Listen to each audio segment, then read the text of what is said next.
When it comes to video games, one of our favorite things to do is spend time looking at mysteries in games that have gone unsolved or unresolved for years. It's always cool to look back at a mystery that stumped a community around a game and see if maybe we can uncover it or have a better understanding as to why the mystery is so complex and interesting amongst the game's fanbase. And even though sometimes we can't always solve the mystery or come to a definitive conclusion, part of the fun is just looking at the mystery itself and the journeys of searching for answers that others have gone through over the years. And one of these mysteries has gone unresolved for over 20 years and is still leaving questions amongst players to this day. Who would have thought something as simple as a mysterious question mark over event would call for an entire community to go crazy searching for answers? But nonetheless, here we are.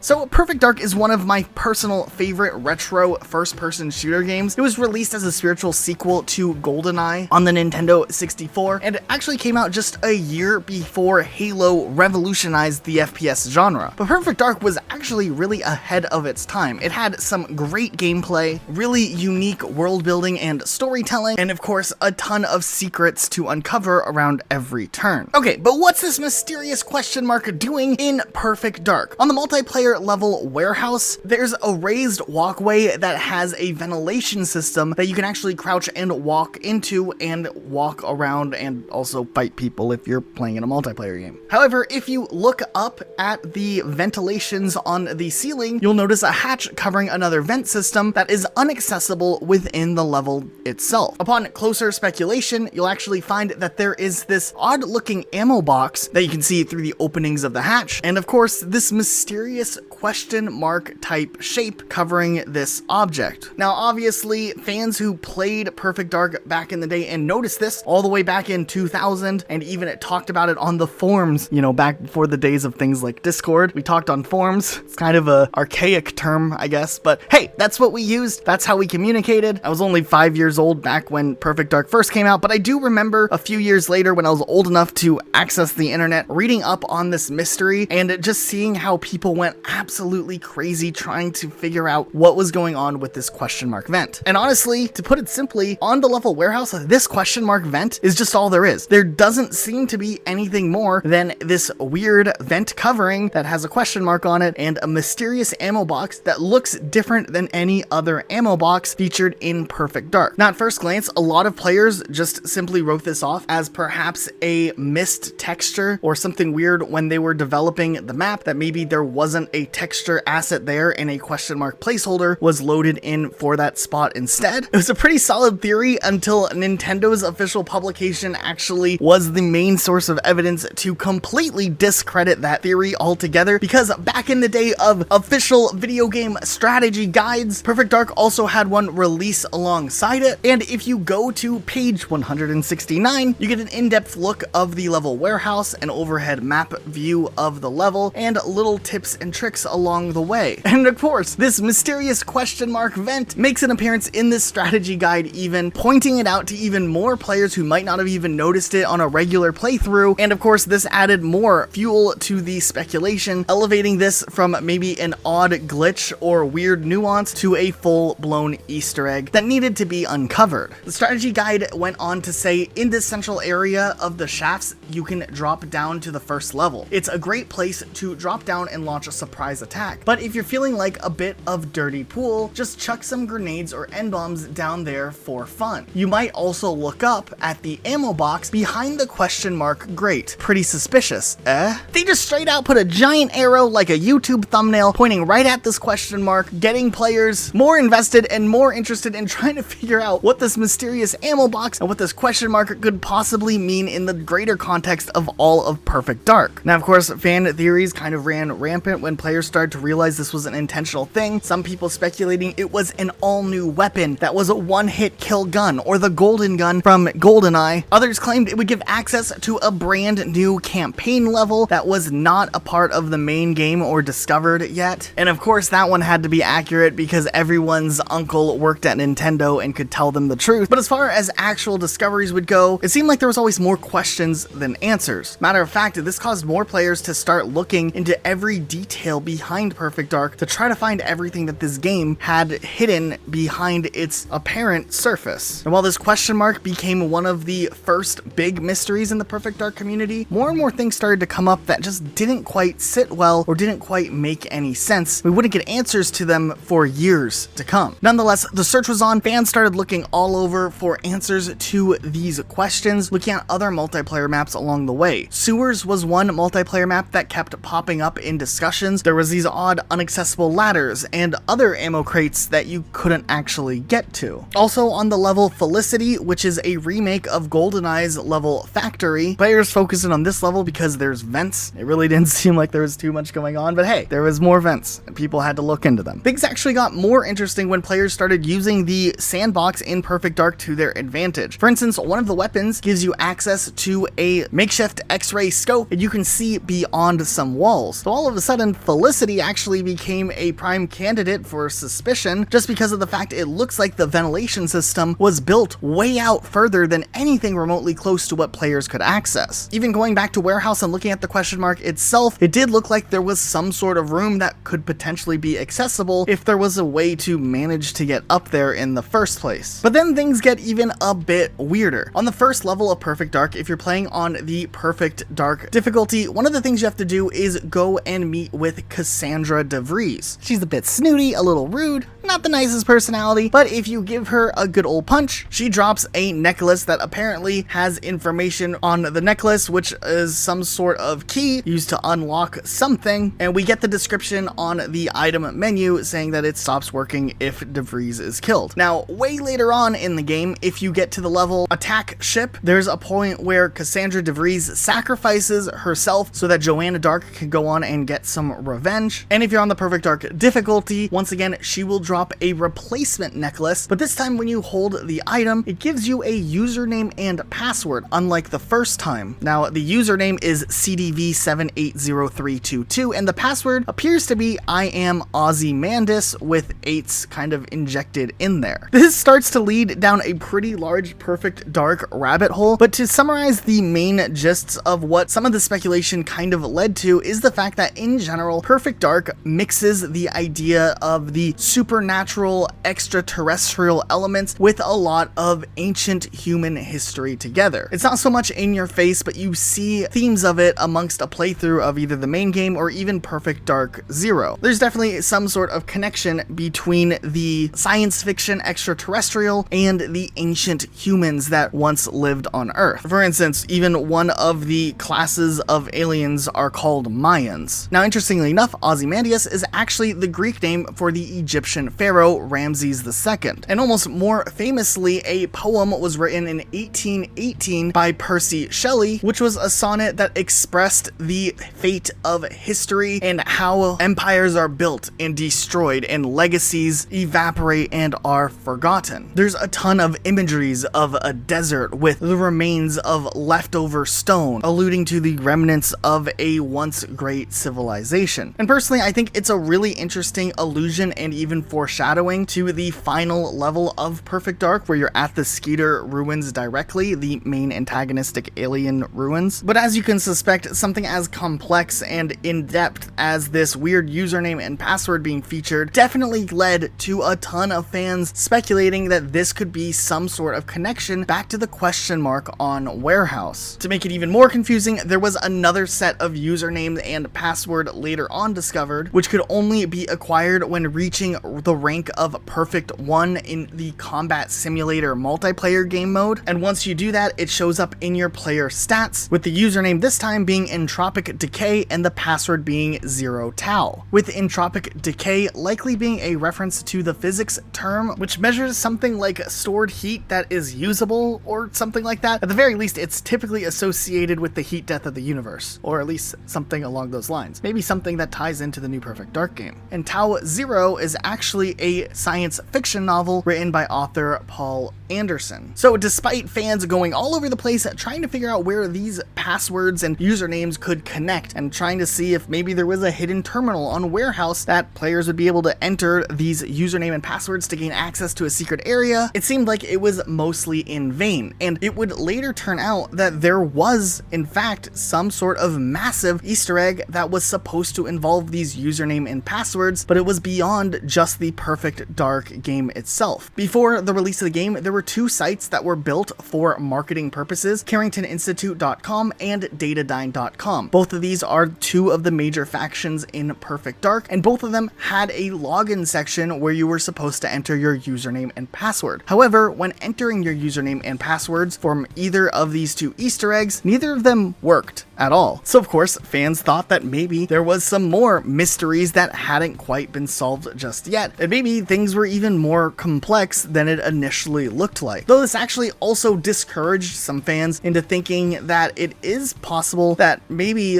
this game was set up to have a lot of dead ends and just things that made players think, but not necessarily have some sort of great payoff at the end of the day. It would actually turn out that years later, some former developers who had worked at Rare and worked on the development team for Perfect Dark elaborated on the username and passwords just a little bit to kind of clear the air and give some closure on at least what the password entries were supposed to do. Duncan Botwood, who was a level designer and story writer during Perfect Dark, said in an interview with Kotaku, "If I remember correctly, and it's a coin toss at this point in time, they accessed background info about the game that was not found anywhere else. We had a grand design on making it into an ARG for marketing, but absolutely no time to do that." Project lead Mark Edmonds actually elaborated a little more, saying, "I'm pretty sure they were never intended to lead to any extra content in the game itself though." So after years of this mystery and fans looking through these websites trying to piece together what was supposed to be a ARG that never ended up happening, some of us started to look to the question mark as maybe another dead end. If they could leave one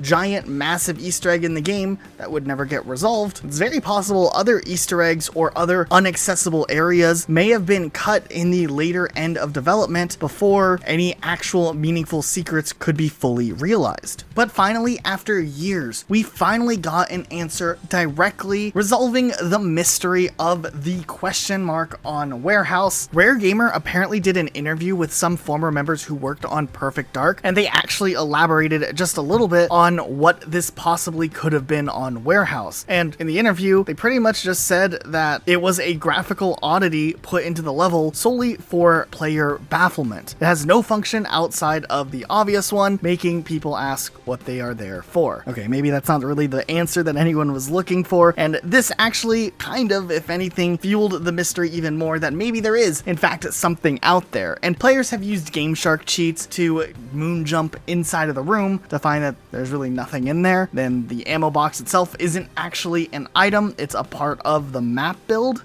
itself, which is really incredibly bizarre. If you look at Perfect Dark on the Xbox 360 remaster, which came out in 2010 and was also on Rare Replay, the question mark is definitely less visible, though the ammo box is still in fact there, but the question mark still kind of exists in the crate itself, kind of using the negative space. And of course, after all of this, that question mark still remains one of the biggest mysteries, though one interesting thing is the Easter Egg Hunter did a video on this years ago, all the way back in 2013, and suggested that it could just be a simple nod to the Mario franchise as a question mark box, especially when you look at it with the X-ray vision. I definitely like this theory, though I would also stand on the side of possibly there was more intended to go on in this secret room, and maybe it was going to be a part of a bigger Easter egg that ended up getting cut in the last minute. Nonetheless, the mystery continues to rage on, with fans still wondering if maybe those username and passwords did make their way into something else and some of the developers just didn't know or